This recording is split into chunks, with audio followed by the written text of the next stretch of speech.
About 10 years after I came home from Iraq, a group of Marines that I had served with were getting together for, they called it a reunion, but there were only about 10 of us. And it was at a place in Colorado.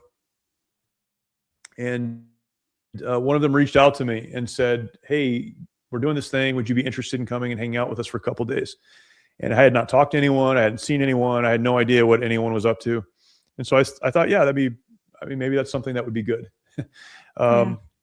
It's funny, a few people I talked to at the time were like, yeah, maybe you shouldn't do that. Maybe that's something you should stay away from. It's kind of funny now looking back on it. But so I sat down with those guys and we did some stuff. It was up in the mountains. And so it was cool. We did hiking and, all the stuff you do in the mountains. And then I remember one night sitting around a fire with those guys, and they had stayed connected.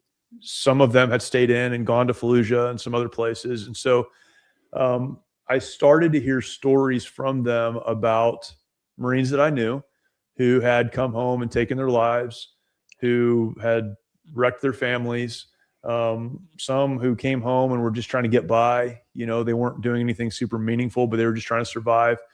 And that was the first time it ever even dawned on me that this was a bigger problem than just me. It's like the light went on and I realized, wow, this is something a lot of people are dealing with.